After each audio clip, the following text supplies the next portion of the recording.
All right. If you haven't already, please continue introducing yourself in the chat with your name, pronouns, organizational affiliation, any access needs you have, and how you heard about this grant opportunity. Also, after we are finished, we'll be sending out the presentation and the recording to you all, so you have that as collateral to refer to in the future. Next slide.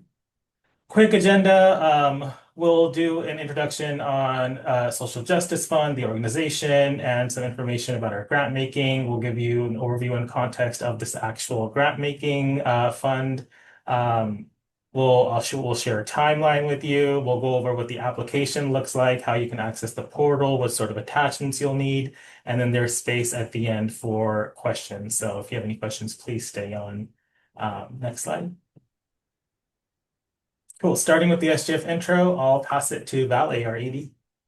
All right, all right. So just in the event you have no idea what SJF does, here's just an intro, and also if you do know, just a little bit of a reminder. Social Justice Fund, we are a foundation. We work at the front lines of social change, and one of the things that we really pride ourselves in doing is leveraging the resources we receive from our members, funders, and again, donors, to ensure that we see that our grantees experience long-term social justice solutions in the regions that they are located. And particularly, the regions that we serve are in Idaho, Wyoming, Oregon, Montana, and of course, Washington. One of the things that our grants really are centered or focused on is, in particular, the following ones that I'm going to just read out loud: our Giving Project related grants, as well as our sponsorship, which you can actually go on our website to be able to apply for sponsorship. But also the other piece that also does come up is the advocacy support. From time to time, folks in community might say, this is what's coming up, and where we are able to support. This is also how we resource community.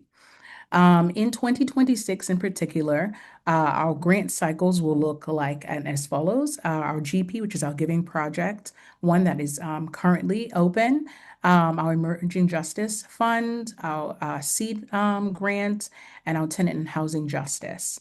And later in 2026, the Rural Organizing and the Carceral and Criminal Justice Grant will also be opened as well. So over to the next slide. One of the things about the way that we do grant making that holds a level of uniqueness in the landscape of foundations is that our emphasis and support is to really uplift grassroots community-based organizations that are really using community organizing to achieve their goals. One of the biggest pieces in terms of who we really fund, and which we give the most highest priority to, is organizations representing communities who have suffered historical oppression, discrimination, impoverishment, vulnerability, abuse, economic exploitation, any types of vulnerabilities that are really leaning in the area of being impacted because of oppression. That is systematic and really outright disenfranchisement. We recognize that for us, in order to prioritize those groups, it's because when we see extreme instances where injustices are being prolonged or are being faced in our communities or respective communities, we recognize that there needs to always be a demand for justice to be brought to the forefront. And we also recognize that in doing that, that actually does pivot and create instances where there is transformation and there's actually far-reaching effects, because we're looking at resourcing areas that really speak to where the root causes of issues are based in.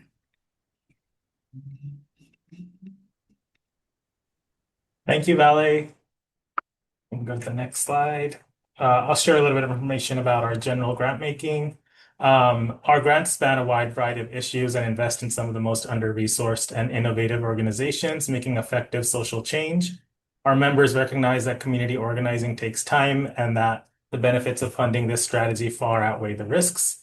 And then some characteristics or things that are true about SGF's grant making are that all funding decisions are made through a democratic process by volunteer grant makers from the community. And so SGF staff do not pick the grantees. We do not select grantees for awards. There are community volunteers that come in, evaluate all the applications, and select the final awardees for each of our grant making cycles, sorry. Grant makers that serve on these committees, we call them grant makers, are selected based on a diversity of factors like their activism, community involvement, lived professional or volunteer experience that they have within an issue area. Next slide. The majority of our grants are for general operating funds, which provide grantees with the greatest degree of flexibility and self-determination on how they would like to use those funds. We focus funding on particular issue areas that our members and grantees tell us are their highest priority for them. For Emerging Justice Fund, it's a little more open because this is a rapid response grant. You actually are going to tell us about what is the issue area that you have an emerging need for funding for. Special consideration is given to groups led by Black, Indigenous, or communities of color. This reflects an organizational commitment to combat racism by building political power in communities of color. And we do give priority preference to BIPOC-led groups that are applying for funding. We fund groups committed to intentionally participating in or using anti-racist organizing principles and tactics. You'll see this in the application questions. We aim to distribute funds broadly throughout the region. While most funding criteria advantage urban organizations, we give special consideration to rural groups. So another one of our priority areas is that we would like to fund groups in rural communities or groups that are doing work on reservation communities. Next slide. A few things that we do not fund. We do not fund individuals, endowment funds, or capital campaigns. We do not fund general operating requests from organizations that primarily provide direct services to individuals and families. Direct service organizations can apply for project-specific funds for projects that fit our definition of community organizing. And so if you are doing a community organizing project, a systems change project, and part of it is doing some sort of direct service, that is fine. But if you're applying for direct service alone, or that is the majority of your project, you most likely will not get funded.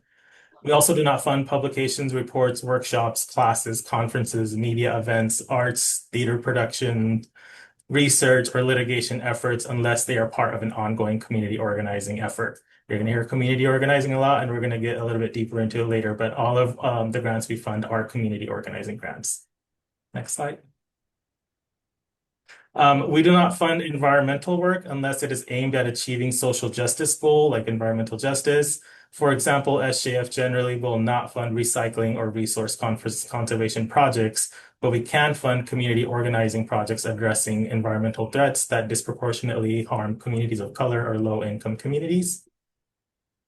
And we do not fund projects sponsored by a government agency. For example, we would not fund a project led by a public school district, but we would fund an organization that's maybe partnering with the public school district for a project.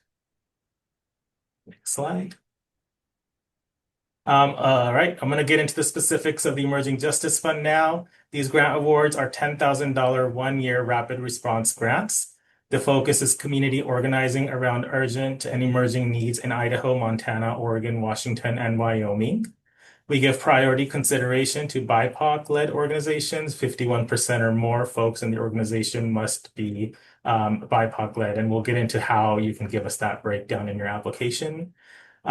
We also prioritize organizations conducting most or all of their work in reservation communities or in rural small towns. Once you get this PowerPoint, you can actually click on this link. It'll take you to the SJF, not the SJF, the census map, which defines rural small towns. And so that's how we define that category. This year, we're also prioritizing organizations with budgets of $500,000 or less, just as a way of trying to resource the most grassroots groups.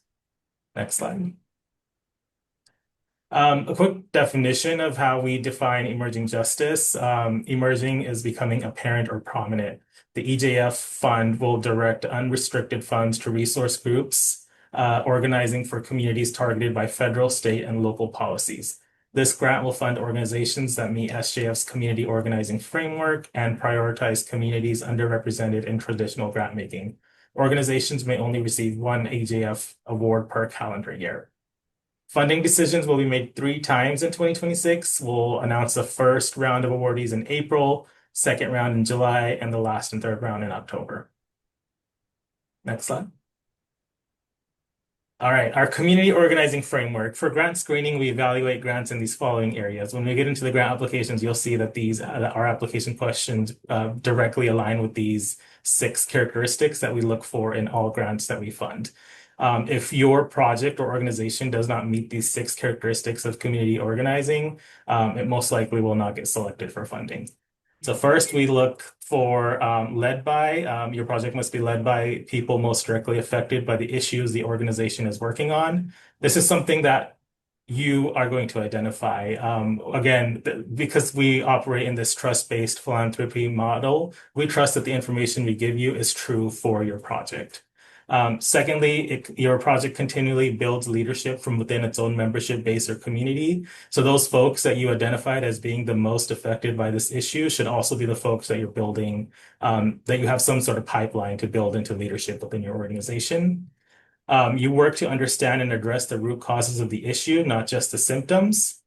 You bring people together to build power they wouldn't have individually. You use that power to create systemic change, which includes altering unjust power relations. And last but not least, you can contextualize your project or organization as part of a larger movement for social change and work towards strengthening that movement. Again, you should be able to contextualize your project with all 6 of these characteristics to receive funding from Social Justice Fund. Next slide. The timeline. Applications are currently open. Hopefully, y'all are in the database and you can access the application. If you have any issues with that, please let us know. For the first round, applications must be submitted by February 9th. Any applications that are submitted after February 9th will automatically be included in round 2. Those awardees for round 1 will be selected by the end of April. Round 2, the deadline is May 7th. And those awardees will be announced by the end of July. And for round 3, you must have submitted an application by July 30th, and those awardees will be announced by the end of October. Next, actually, I'm gonna pause there to see if there's any questions that folks have so far. And feel free to unmute yourself and just ask your question. I have a Okay. question. I heard So, multiple people, so Rania, I think I saw you unmute. Yeah, I had a quick question, and I'm sorry if you might have covered this already and I missed it. If we're an organization that works with a community partner and there's a future project that we're interested in that ties actually with your carceral and criminal justice opportunity, if we apply for this grant, will we not be able to apply for that one later in the year, is my question. Yes, you can. Okay, If you receive an Emerging Justice Fund grant, you can still apply to any of our other grant cycles. You just cannot apply to another Emerging Justice Fund cycle. beautiful. Thank you. Yeah, that being said, if somebody was funded for through the EJF cycle in 2025, you are eligible to apply again because we're in a new year. Nice. Yeah, I think I saw one other person unmute. yeah, hey. So I wanted to ask a little more clarification around direct service versus project-based funding. So like with our organization, it is an Afghan-led team serving the Afghan community, and there's definitely a lot of direct service happening with food boxes and things like that. But that could be in the umbrella of a project. So I was just hoping for a little more clarification of what that line is. Yes, as long as your project, I think the simplest way to answer this is as long as your project meets the 6 tenets or those 6 characteristics I shared of community organizing, then you are eligible to apply, even if your project includes some direct service. Okay. If you cannot contextualize your project with those 6 characteristics, you won't receive funding from SJF. Okay, perfect. Thank you so much. Yeah, for sure. Any other questions before we continue? Okay, I'm gonna pass it to Deja. Hello. You'll have to excuse me. I think today I feel like I have not spoken very much today, so we're gonna rock and roll. Okay, so our application questions are as follows. It first starts off with org info, and that'll be you'll name your project name, mission statement, last year budget and current budget. You'll summarize your grant request, and then there's a organization authorized signer information. So just put in that info. There is organizational tax status. So you will select what your current tax status is. Again, you don't have to have a tax status finalized to apply. You can still apply and then, we'll work with you while you're getting that finalized. And then your fiscal sponsor follow-up, similar as the signer information, you'll just fill that out. Um, Okay, so our application questions we have for the Emerging Justice Fund, there are 10 questions that are all related to our community organizing framework. So the first one, provide context for your current work, outline your organization's history and any significant milestones that are key to understanding the work. The second question is tell us about your project. What urgent or emerging problems, needs, or issues will your project address? This one, like, don't be afraid to get in there and be detailed. And also there's question 11, additional info. You can use that as well if you need to if you need more space to fill in for the project. Three, how does your organization cultivate leadership from within your own membership base or community? Four, how do you work to understand and address the root causes of the issues, not just the symptoms impacting your community? Five, please outline how your organization brings or is planning to bring people together to build power for collective action. And six, please describe one example of systemic change made possible through your collective efforts and the impact of that accomplishment. For each of these questions, you have a character limit of 2,000. Great, and thank you. Yeah, for question 2, clarify, outline an emergent need that requires a rapid response and quick funding. Again, don't be afraid to get in there with the details. Application question number 7, how does your organization contextualize itself as part of a larger movement for social change? And how does your work strengthen that movement? 8, how does your organization or project combat racism and white supremacy? Some of you may have seen we've changed that question. So yeah, this is a new question for us. 9, please share at least one coalition, collaboration, or network you partner with to achieve social change, including your role and the purpose of the collaborations. If your collaboration crosses issue or constituency lines, how will this help build a broad, unified, and effective progressive movement? Question 10, should you receive this grant, what are your short-term and long-term goals, strategies for using the funds? How will you assess whether you've met your goals and the impact of your strategies? And then 11 is optional, and that is if there's anything else you would like the grant community to know about your organization or the work that you hold. Again, if you need more space, I recommend using that text box for question 11 to elaborate further. Is there any information on your website describing the 2026 criminal justice related grant? I don't believe so. Moose, do you know? I don't think we're there yet. Yeah, sorry, I was just typing. No, we have not opened that grant cycle yet. That grant cycle will be opening in the fall. So most likely sometime like September, October is what the timeline is right now. So once we get closer to fall, towards the end of summer, you'll see more information on it about on our social media and website. Great. Okay, so diversity chart. In the Founded application portal, you'll know or you'll notice that the diversity chart where you upload that information is right after question 2. And so what we're going to do here, the diversity chart shows the evaluators, which identities are represented in your org. And so the organization, y'all should list out your board and staff. There's also spaces for volunteers and members. Organizations have the opportunity to share demographic information like race, gender, and age categories. Some organizations may include other identity categories at the bottom of the application, such as immigrants, criminal justice impacted, farm workers, etc. This chart is used to help the grant makers evaluate whether the most impacted are in leadership and present throughout the organization at that 51% mark. Should the application be entirely self-contained, or can we include references? People do include references. If you want to include any links or anything that you think might help your application, please feel free to. Let's see here. Is anything else to note about this? You can use, I'm really on my question 11, additional info. You can use that box to fill out any additional diversity chart information as well. Okay, not opening the narrative portion. Is this in a format or do we answer each question to enter and count for each in one Word document? Is this a form? My question is, I did see this form, but I didn't see the narrative where we answer all the questions. Are you going to get to that later? You're going to show us where that's at?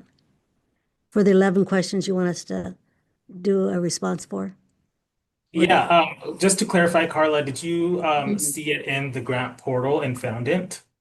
I saw this organization diversity, but I did not see where we answered the questions that you just talked about. Okay. So that is through our grant portal and found it. That's where the full application will be due, including that's where you'll upload the diversity chart. And Deja will share more information about that in the next couple slides. Thank you. Mhm. Great. Okay, and then we have our second attachment, which is your fiscal letter. And so as you're filling out the application, you'll get to an attachment section. That's where you can upload your letter confirming your org status of 501c3, 501c4, or a letter from your fiscal sponsor.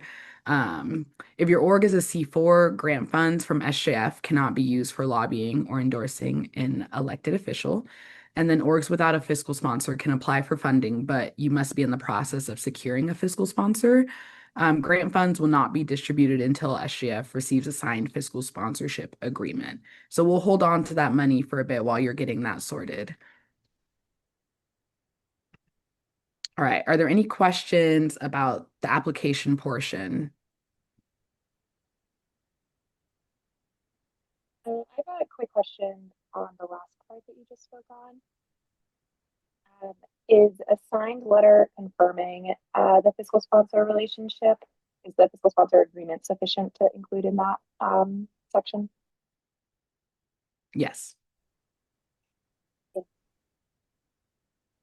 All right. Well, I'll move on. So logging into Foundant, Moose put the link in. Use this link specifically. If you do not see the Social Justice Fund logo, you're in the wrong place. So make sure that you see that logo. If you need some assistance, please reach out. And then, yeah, save this link if you're able, and we'll include it in the recap email. So this is where you can create your Foundant account, and this is where you log in.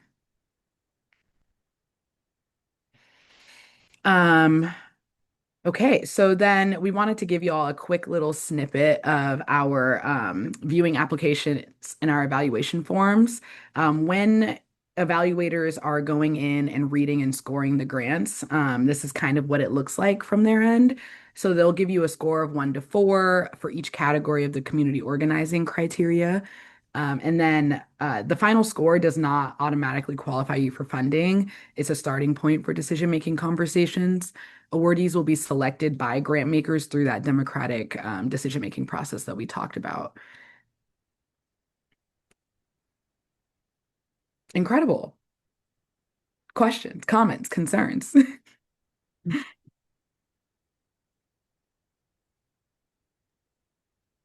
All applications are submitted through Foundant. So Carla, that was the answer to your question.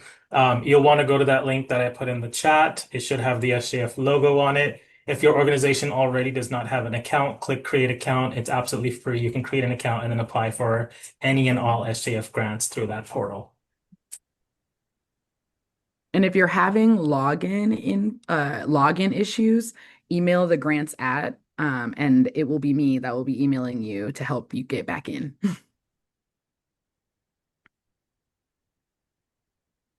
I just had one question.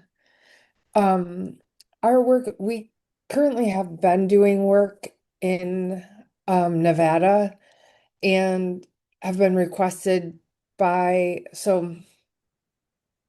a group of our incarcerated people were moved through interstate transfer to another state, and they now want to organize in that state, which is Idaho. So then this is really like the only thing that I have a question about is like that work and the project in Idaho is brand new, but we have existing work that has been going on in Nevada. Is that okay to do that as like a separate emerging issue? So like we have policy, like internal policy committees and do grassroots organizing inside prisons in Nevada, but it's just starting in Idaho. And so I just want to make sure that that will make sense. And should we like reference how we have done grassroots organizing previously in order to make it connect to the Idaho work? Does that make sense? Yes, that makes complete sense. You can apply for a grant at SGF if your organization is located outside of our five-state area, but the project that you're applying for must be taking place within our five-state area. So if you're applying for the rapid response work that you're doing in Idaho, that is totally fine. And you can give examples of work that you've done in Nevada if you're planning on doing similar Okay, types of work in Idaho. Yeah. perfect. You can Thank we you. can start screen sharing. Okay, thank you. Yeah, for sure. And the rest of this time is really for y'all. If you have an idea that you want to pitch really quickly, we won't be able to get into a lot of details, but we can give some info here, and then the rest of the time is really for y'all to ask clarifying questions.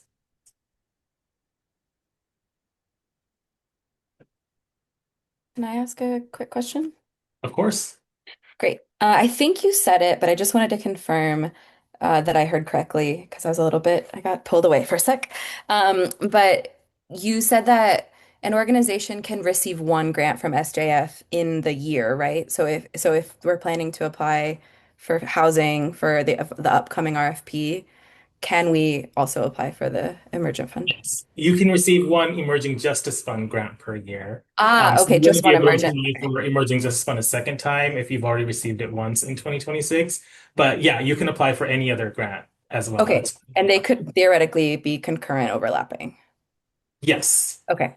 And then my second question is how quickly after the date when folks apply do you expect to be getting back to us about the Emergent Fund dollars? We have three cycles that I shared. The first deadline is February 9th. So all applications that we receive on or before February 9th, we'll be letting those folks know if they've received funding or not by the end of April. The second deadline is May 7th. So any applications that come in from February 10th to May 7th, we'll let you all know if you receive an award by the end of July. And then the last round, the deadline is July 30th. So any applications that come in between May 8th and July 30th, we'll let you know in October. Perfect. Thank you so much. And then once we let you know that you've been awarded a grant, there's usually a grant agreement process. Well, you'll have to sign the grant agreement. If you have a fiscal sponsor, they also have to sign the grant agreement. That process can take anywhere from 1 to 3 weeks, depending on how quickly people sign. And then after that, usually once we get the signed grant agreement, within 2 weeks of that, we'll release the funding to you all. Great. Thank you. Yeah. Laurel? Yeah, thanks. I am a part of a coalition of different organizations. I'm in Montana that are starting to work to do some organizing to oppose a new women's prison that's being proposed in some of our rural parts of the state. And my question is, since we're a group of nonprofits right now, some who do more policy work than organizing, would it be appropriate for one organization to apply, but then have the understanding that the coalition at large would be benefiting from the funds? Or Yep. can you just speak to that, like coalition Yeah, that is aspect a totally little fine. bit? If the coalition agrees to select one of the member organizations to be the applicant, that is totally fine. That organization can apply, especially because the coalition itself, I'm guessing, doesn't have C3 or C4 status or isn't fiscally sponsored.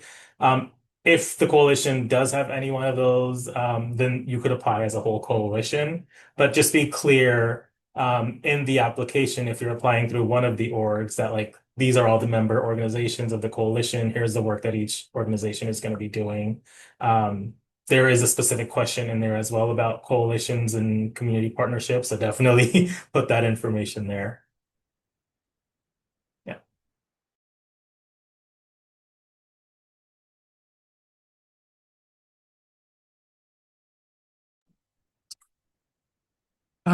I have a question, and I think it might actually come off of what the last question was. So I apologize if it's redundant, but we work with so many different community partners within our organization, and we have many different areas of focus in the work that we're doing. Would you advise strategically it'd be better to focus on one of those areas of focus for this particular grant? Because all of it falls within like a justice focused lens. And I wonder if it will just be too much for the committee to take in the overarching operations as part of our request, or if we should just focus in on one that we want to prioritize for this specific grant. I hope that made sense. That makes total sense. And for this specific grant, it would be great if you could prioritize one emerging or urgent area that you need funding for. Because it's Mhm. really to be rapid response funding for one issue. Okay. So as an organization, you would have to evaluate what that one issue is that you feel like you need some quick funding to address. Okay. And you should be able to contextualize why it is an emerging or rapid response issue. Beautiful. Okay. Thank Yeah, you. for sure. We also don't awkwardly have to sit in silence. Carla, I see you have a question. For other folks, if you feel like you're complete, you've gotten everything you need, feel free to jump off. We'll send out the recording and the PowerPoint probably sometime tomorrow. But again, if you have questions, please stay on. Carla. Okay, my question is, I tried to open this earlier and then I tried the link, the HTTP just now, and it still does not have me signed in. So who did you say that I should just get with over the phone? I'm not very techy, so I'd rather just call somebody if I can to Yeah, help for me. sure. You should message us at grants@socialjusticefund.org. I'm going to put Oh, that back in the chat. okay. The thing is, when you go to that login site, if you don't have an account created, there is a button that says create account. So Yeah, you'll want to click that and create an account for your organization, and then you'll be able to log in and apply for the grant. I tried that, but it's not working. So I'll just give you a Yeah, email. You guys. Thank you, though. yeah, for sure. I kind of have a question wondering on that same kind of topic. If somebody else created an account for our organization already, but we might not have access to their email anymore, is it okay to create a new account for the organization? And can you marry those together? We can, if you create a new account, we can merge it with the old one. Our preference is that if you know your organization has an account already and you don't have the login information, just email us at grants@socialjusticefund.org with your org name, address, EIN number, as much info as you can give us. And then we'll actually go into your org's account and either give you the login info or update it and provide you with new login info. Deja is our tech expert for Found It and will take care of all of your login needs if you've forgotten your login. No need to create a whole new account.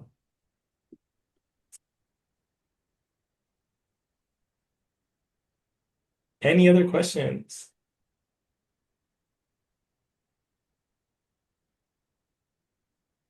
Hi, Miss Sherry. I assume you're waving to us, but even if you're not, now I'm picking on you. Hey y'all, I just wanted to say hey y'all, hey, and I'm jumping off. Thank you for the information. We'll be applying. Good to see you, Miss. Good to see you too. Have a good night. Yeah.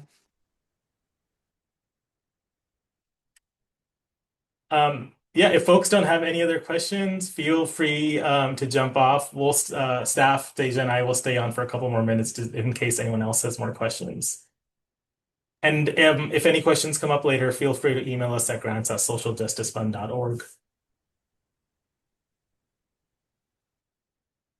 Thanks so much for hosting this, y'all. It's been great.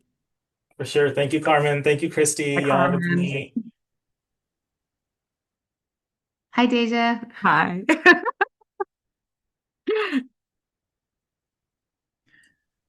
Hi, I just wanted to stick on real quick because I had a question. Um, so I'm from the Montana Abortion Access Program. I think I met some of y'all when you came to Montana, to Missoula for your event. Um, I'm just curious, who would be considered kind of like the most impacted folks in the case of an abortion access organization? We will not identify those folks for you. You as the applicant need to identify who are the most impacted folks are. And that's why we are operating in this trust-based philanthropy model. We don't want to define these things for you all because for each organization, depending on the community they're located in or the community that they're working with, the answer will be a little bit different. And so you get to self-identify that. Okay, yeah, that makes sense. Thanks, y'all. That was my Yeah, question. for sure. Have a Thanks. good night.